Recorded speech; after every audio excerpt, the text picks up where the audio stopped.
massive changes in collaboration with the industry or powerful changes caused by universities, we need trailblazers that show us the way. We need experimental universities that have enough boldness and courage to start something new.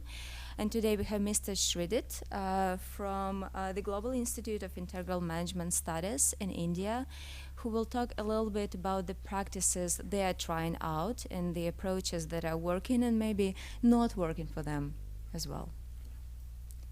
Would you begin, please? Yes. Thank you. Thank you, Dara. So I will spend my 10 minutes, or maybe even less, as I promised, in speaking about 1/3 of this topic for today. And this is the role of academia. In other words, I will be speaking about the importance of prerequisites for all these things that we hear in the entire conference tomorrow and yesterday and today. So if we agree that all the issues we somehow formulated, we need to do some changes. I mean, I think this statement is valid. Then those changes should be undertaken, and my first order questions are: who is supposed to design, conduct and monitor this fundamental shift in education that we are constantly speaking about here, and in which academic environment they should occur? So these are two, for me, first order questions. And even if I put that in a single question, then it is whether we are now at present right people and suitable environment for achieving the goals that we are facing. I think that, so what occurred to me is that this is the 4th conference. And please, your name is, again, I cannot. Srijit. Okay. So maybe I have a question for you, because you were present at other conferences. I can imagine that many things that we hear now were repeated. Just now we are repeating them because they were present at previous conferences as well. So I can really expect that in the 5th conference we will be speaking about the same thing. What is to be faced, or I mean, we all know that we live in a fast-changing society, that the needs are not the same today as they were before, that our mobile phones contain information and blah, blah, blah. But this is the point that we have to think about the changes and who will do it and in which environment. So we need people, and when I say people, I mean that these are people presently living and working in the academic environment. These are not some people that we have to imagine. No, this is the people that we have. So in order to face the future needs, we have to be aware that we have to do it with the people that we have now, and that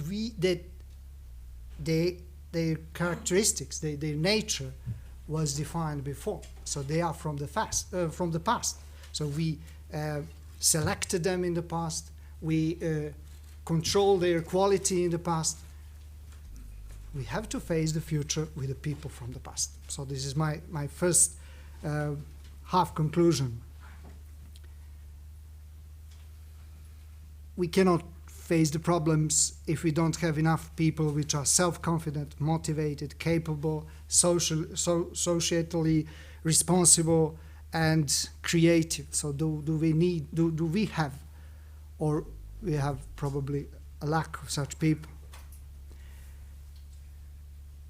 The environment, I would merge with people, because we cannot define environment if you don't speak about whether you have high quality people and high decision-making positions.